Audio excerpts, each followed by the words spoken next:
எங்களால உண்மையை தெரிஞ்சுக்க முடியும் ரோகிணி. அந்த கருப்பு கலர் கார் எதுக்காக என்ன விஷயத்துக்காக நம்ம காலனிக்குள்ள அந்த நேரத்துல அங்க வந்ததுன்னு. வேண்டாம்க்கா, அந்த பங்களாக்குள்ள போகாதீங்க.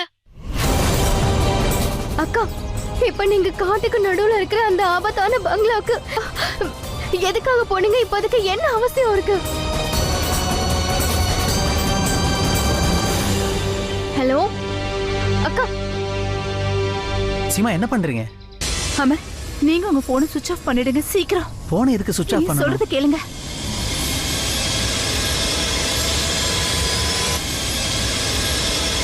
The number you are trying to reach is currently switched off. Seema அக்காவும் அமரும் இப்ப எதுக்காக அங்க போனாங்க? ஒருவேளை மாட்டிக்கிட்டாங்கன்னா? அம்மா துர்கா தேவி, அமர் அப்புறம் சீமா அக்காவோட உயிருக்கு ஆபத்து ஏற்படலாம். இப்ப நான் என்ன பண்ணுவேன்?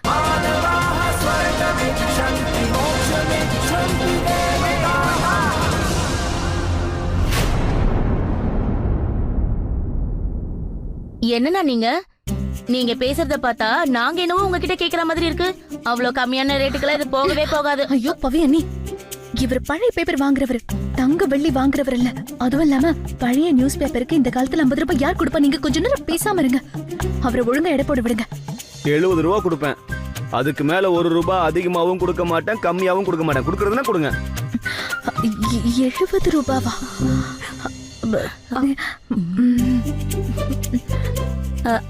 அண்ணா ஒரு நிமிஷம் இருங்க. என்னோட ரூம்லயும் பழைய மேகசின்ஸ் நிறைய இருக்கு. அத போய் எடுத்துட்டு வந்துடுறேன். என்னோட ரூம்லயும் பழைய புக்குங்களாம் நிறைய இருக்கு. நான் போய் எடுத்துட்டு வந்துடுறேன். நீங்க எங்க போயிடாதீங்க, இங்கே இருங்க. அப்புறம் என்னோட ரூம்லயும் நிறைய பழைய நியூஸ் பேப்பர்ஸ் இருக்கு. நான் எடுத்துட்டு வந்துடுறேன். நீங்க கொஞ்சம் வெயிட் பண்ணுங்க.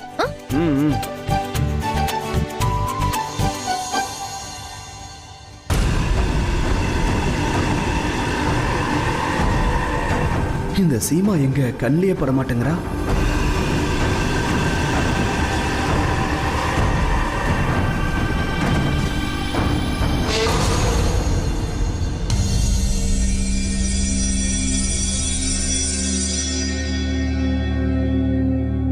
ஒருவேளை இவனுக்கு என்ன அடையாளம் தெரிஞ்சிருக்குமோ? கேலண்டர், நல்ல வேளை நீ வந்துட்ட. அவர் சீமா உன் கூட வரலையா? அவங்க 2 பேரும் அங்கேயே இருந்து விசாரிச்சுட்டு இருக்காங்க. அவங்க தான் என்ன இங்க அனுப்பி வச்சாங்க. அப்படின்னா அந்த சீமாவும் அமரும் என்ன முட்டாளாக்கிட்டாங்களா? இப்ப நான் சீக்கிரமா இங்க இருந்து கிளம்பி ஆகணும். அப்புறம் ராய் பகதூர் ஐயா கிட்ட சொல்லணும், சீமாவும் அமரும் நம்ம பங்களாவுக்குள்ளதான் மறைஞ்சிருக்காங்கன்னு. இந்த காயெல்லாம் கடைக்கார முன்னாடி பேசுறது அவ்வளவு நல்லது இல்ல. அப்புறம் நீ அந்த என் ரூம்ல ஷெல்ஃப் இருக்குல்ல, அது மேல சூட்கேஸ் வச்சிருக்கேன். அத கொஞ்சம் கீழே இறக்கி வை. அதுல இருந்து கொஞ்சம் பொருள்லாம் எடுக்கணும். வாங்க.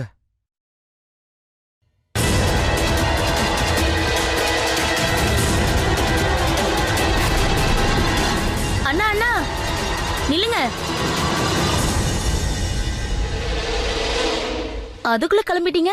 இவ்வளவு கம்மியான பொருள் வாங்குறதுக்குலாம் என்கிட்ட நேரம் இல்ல. எனக்கு நிறைய வேலை இருக்கு. இதெல்லாம் உங்களுக்கு கம்மியான திங்ஸா? வீட்ல இருந்தே பழைய திங்ஸ் எல்லாத்தையுமே உங்களுக்கு கொடுத்தாச்சு. இது கம்மியா இருக்குன்னு சொல்றீங்க? அப்ப என்ன வீட்டையே கொடுக்கணுமா? பேசி முடிச்சிட்டீங்களா? எல்லாரும் இந்த உலகத்தை அவங்க இஷ்டத்துக்கு ஆளணும்னு நினைப்பாங்க. இப்ப இந்த பொருளை வாங்கி நான் எப்படி சந்தோஷமா இருக்க போறேன்னு நீங்க எனக்கு கத்து கொடுக்க போறீங்களா? அது சரி. வாங்குறது என்னவோ பழைய சாமா, ஆனா பேச்ச பத்தியா தங்கம் வெள்ளி விக்கிற மாதிரி. அட போங்க போங்க. நாங்களும் பழைய திங்ஸ் எதையும் கொடுக்க விரும்பல, புரிஞ்சுதா? இதையெல்லாம் வாங்கி நீங்க ஒண்ணு எங்களுக்கு உதவி பண்ண தேவையில்ல. இப்ப நீங்க 70 இல்ல 75 ரூபாய் கொடுத்தா கூட நாங்க எதையும் கொடுக்க விரும்பல. மரியாதையா வெளியே போங்க. அப்புறம் இன்னொரு விஷயம், நீங்க கொடுக்கறது 1 கிலோக்கு வெறும் 70 ரூபாய் மட்டும்தான். 700 ரூபாய் கொடுக்கற மாதிரி எதுக்கு இப்படி நடந்துக்கிறீங்க? ஒரு நிமிஷம். இங்க என்ன நடந்துட்டு இருக்கு? ஏன் இவ்வளவு சத்தம் போட்டு பேசிட்டு இருக்கீங்க? ஒருவேளை அவருக்கு இந்த பொருள்லாம் வாங்க பிடிக்கலனா பேசாம விட்டுருங்களேன். பெரிய பாட்டி, அது இல்ல. இத பத்தி நீங்க எதுவும் பேசாதீங்க. போப்பா, நீ கிளம்பு. நன்றிங்கம்மா, போயிட்டு வரேன்.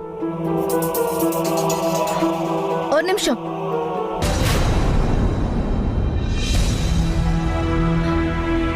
எங்களோட திங்ஸ் வேண்டாம்னு சொல்லிட்டீங்கல்ல, அதுல என்ன இருக்குன்னு நான் பார்க்கணும். ஏன்னா என்ன அர்த்தம்? ஒருவேளை நாங்க எங்க சாமான கொடுக்க மறுத்ததுனால எங்க வீட்ல இருந்து நீ ஏதாவது பொருட்களை திருடிட்டு போறியோன்னு எனக்கு டவுட்டா இருக்கு. என்ன நீங்க என்ன சொல்ல வரீங்க? என்ன பார்த்தா உங்களுக்கு திருட மாதிரி தெரியுதா? சொன்னா கேளுங்க. அது என்ன இந்த பையன் செக் பண்ணாம நாம இங்க இருந்து போக விட மாட்டோம். புரிஞ்சுதா? சொன்னா கேளுங்க. நான் பாக்குறேன். சொன்னா கேளுங்க. ஒரு நிமிஷம் பொருள் எதுவும் இல்ல. குடுன்னு சொல்ற அளவுக்கு அதுல என்ன ஒரு இருக்குன்னு நிமிஷம் ஒரு பாரு. நிமிஷம் நான் பாத்துக்கிறேன் இருங்க. ஒரு நிமிஷம் இங்க வாங்கல.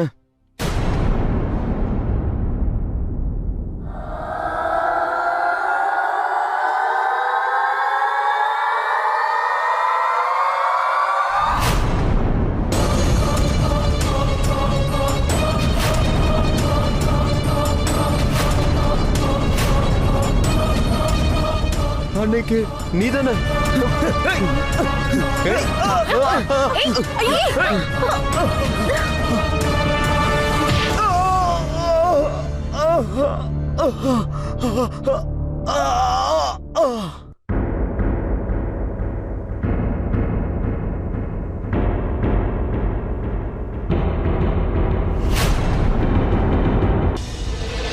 ஏய் எந்திரா, நீ யாருன்னு சொல்லு. இங்க எதுக்கு வந்திருக்க? மரியாதையா சொல்லு, இல்லனா நான் சொல்றேன். இந்த ஆள் இங்க பழைய பேப்பர் வாங்குற மாதிரி உள்ள வந்தான்.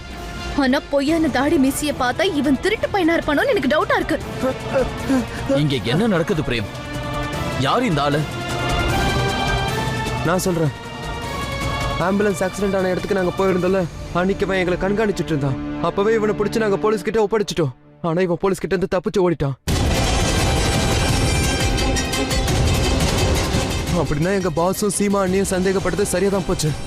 இவன் இந்த மாதிரி வேஷம் போட்டு நம்ம வீட்டுக்குள்ள வந்திருக்கானா, இவன் நம்மள கண்காணிச்சுட்டே தான் இருக்கான்ற விஷயம் நமக்கு தெளிவா தெரிஞ்சு போச்சு. எனக்கு தெரிஞ்சு இவனுக்கு ஆம்புலன்ஸோட ஆக்சிடென்ட் பத்தியும் சித்தார்த்தனோட டெட் பாடி காணாம போன விஷயத்தை பத்தியும் இவனுக்கு கண்டிப்பா தெரிஞ்சிருக்கும்னு நினைக்கிறேன். நீ யாரு? சொல்லு, இங்க எதுக்கா வந்திருக்க? உனக்கு என்ன தெரியும்னு சொல்லுடா பிரேம். இவன் அடிக்காதப்பா, நம்ம கேட்டா சொல்ல மாட்டான். நீ போலீஸ்க்கு ஃபோன் பண்ணுப்பா. போலீஸ் இவன் வாயில இருந்து உண்மையை வரவழைச்சிடும். ஒரு நிமிஷம் இருங்க. அன்னைக்கு இவன் பூம மாதிரி நடிச்சிட்டு இருந்தான். எல்லார்கிட்டயும் சைகை பாஷையில தான் பேசிக்கிட்டு இருந்தான். அப்படின்னா அதுக்கான அர்த்தம் இவனுக்கு இது மட்டும் இல்ல, இன்னும் நிறைய விஷயங்கள் தெரிஞ்சிருக்கு. அங்கிள், நீங்க சொன்னது சரிதான். நாம இப்பவே உடனே போலீஸ் கால் பண்ணி ஆகணும். ஃபோன் பண்ணுப்பா.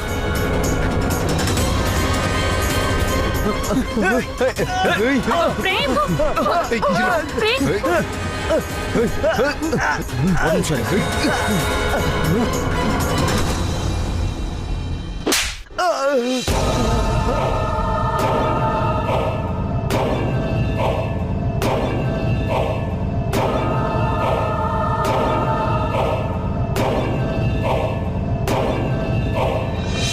காலர் லிஸ்ட்ல ஒரே ஒரு பேர் தான் இருக்கு, ராய் பகதூர் சார்.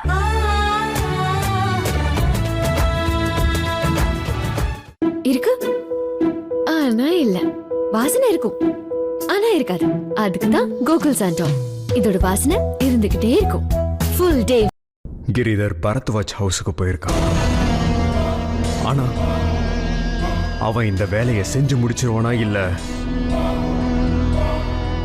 இல்ல இந்த சிப்பாய் மாதிரி முத அடியிலேயே ஃபெயில் ஆயிடுவானா?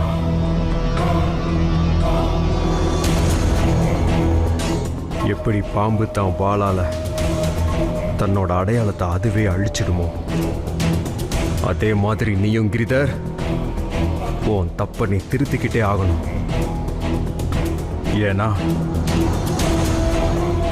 இன்னைக்கு சீமா இவ்வளோ தூரம் வந்துட்டான். நாளைக்கு யாரு வேணாலும் வருவாங்க.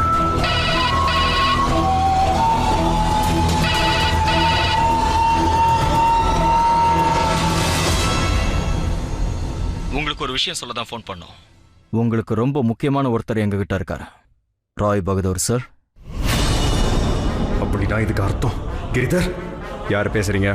நான் பிரேம் பரத்வாஜ் பேசுறேன். அதோட இப்போ உங்களுக்கு நல்லாவே தெரிஞ்சிருக்கும் எங்ககிட்ட இருக்கிற உங்க ஆள் யாருன்னு.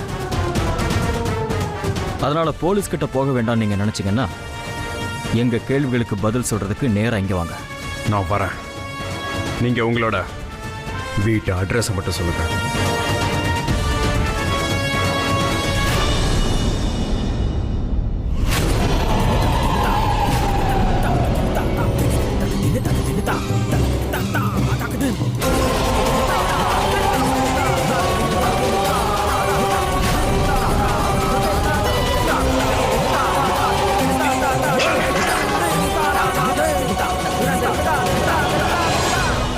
என்ன பண்ண சொல்லி அனுப்புனேன்.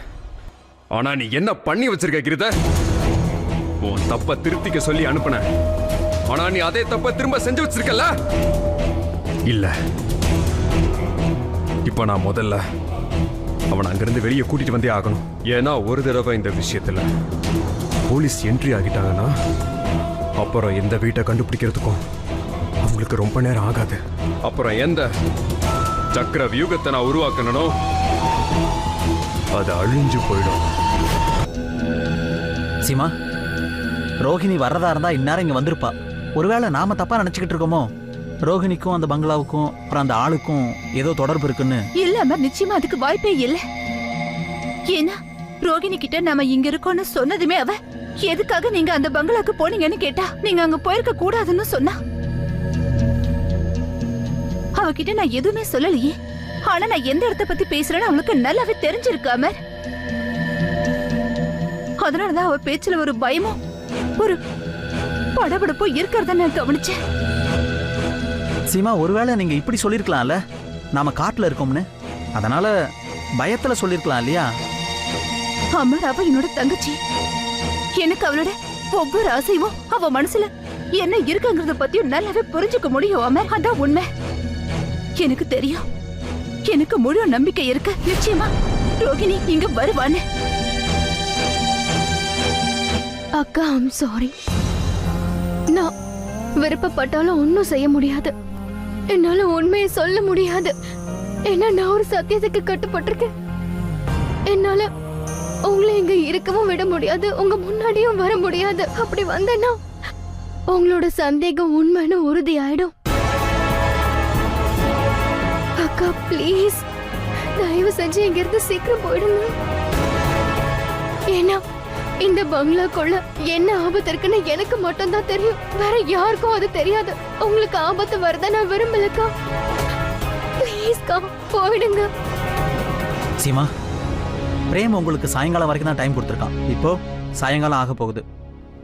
நம்ம கிட்ட டைம் ரொம்ப கம்மியா இருக்கு. அதனால ஐ திங்க் வேற வழியே இல்ல, நம்ம தடயத்தை தேட முயற்சி பண்ணணும்.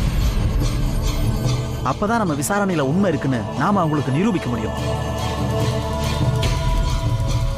சித்தார்த் இறந்ததுக்கு அப்புறம் ஏதோ ஒரு விஷயம் நடந்திருக்கு. அது ரோஹிணிக்கு மட்டும்தான் தெரிஞ்சிருக்கு. சீமா, நாம இப்படியே இங்க நிக்கிறதுனால எதுவும் ஆக போறதில்ல. ஐ திங்க் நம்ம முன்னேறி போகணும். அம்மா துர்கா தேவி, உங்களுக்கு ரொம்ப ரொம்ப நன்றி. அப்படின்னா அக்காவும் அமரும் இந்த இடத்தை விட்டு போக போறாங்க. நீ என்ன சொல்ற சீமா? அமர், நம்ம இந்த ஊர் முழுக்க எங்க போய் தடயத்தை தேட முடியும்னு சொல்றீங்க? ஏன்னு தெரியல. என் மனசு இன்னும் கூட சொல்லிக்கிட்டு இருக்க. கண்டிப்பா நம்ம என்ன உண்மையை தேடுறோமோ அது இந்த பங்களால தான் இருக்குன்னு. அமர் ப்ளீஸ், நம்ம இன்னொரு தடவை உள்ள போய் பார்க்கலாமா? போன தடவை எனக்கு கிடைக்காத ஏதோ ஒரு தடையும் இந்த தடவை கிடைக்கும்னு என் மனசுக்கு தோணுது. சரி சீமா, வாங்க.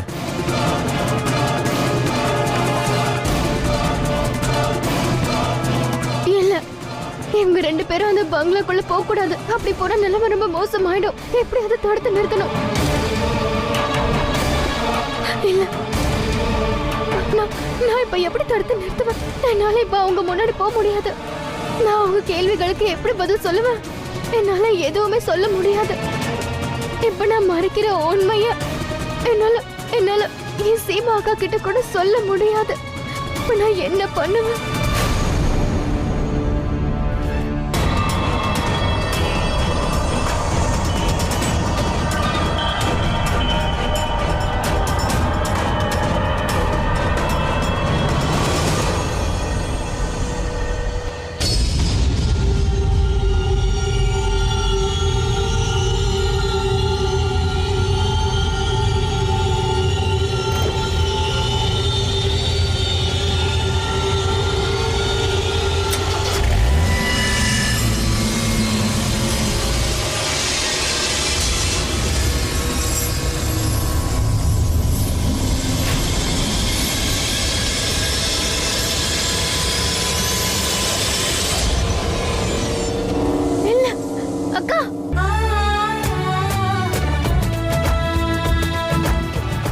இந்த ஆசிரமத்தில் சத்திரியர்களுக்கு மட்டுமே இடம் உண்டு.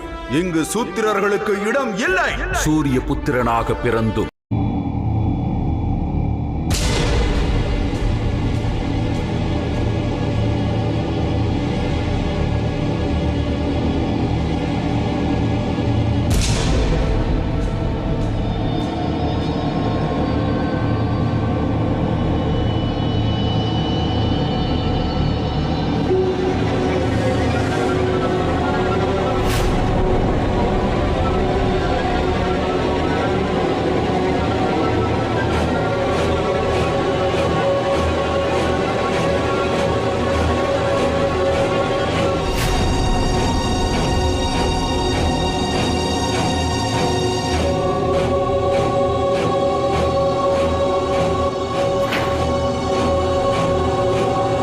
சீமா, இங்க இருக்கிற எல்லா ஜன்னல் கதவும் மூடி இருக்கு. இப்போ உள்ள எப்படி போக முடியும்? தெரியல. ஆனா எப்படியாவது உள்ள போய் தான் ஆகணும். ஏன்னா நம்ம கிட்ட வேற வழியே இல்லாம.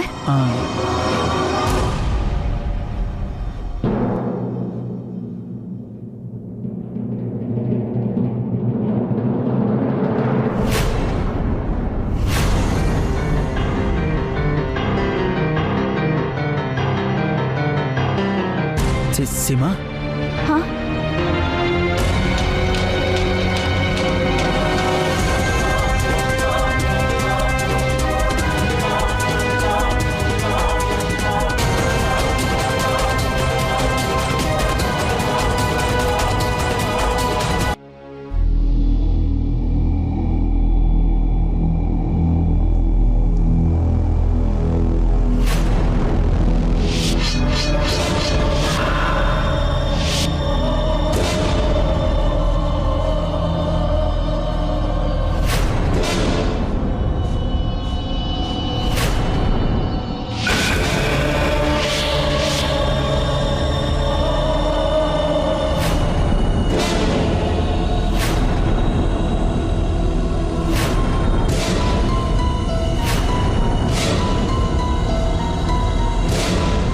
சீமா, நீங்க இங்க பாருங்க, நான் மேல போய் பார்க்கறேன்.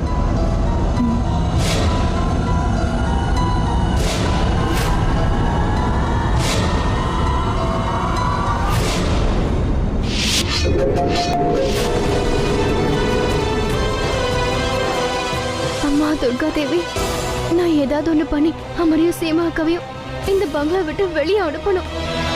இந்த இடம் ரொம்ப ஆபத்தானது.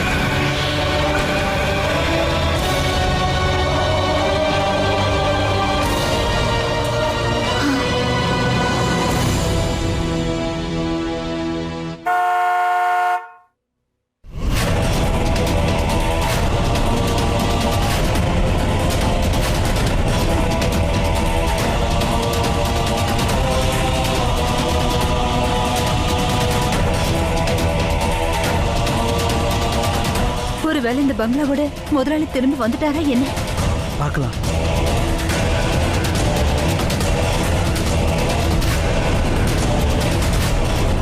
அக்காக்கும் அமருக்கும் இந்நேரம் கண்டிப்பா புரிஞ்சிருக்கும் இந்த பங்களாக்குள்ள யாரோ வந்துட்டு இருக்காங்கன்னு.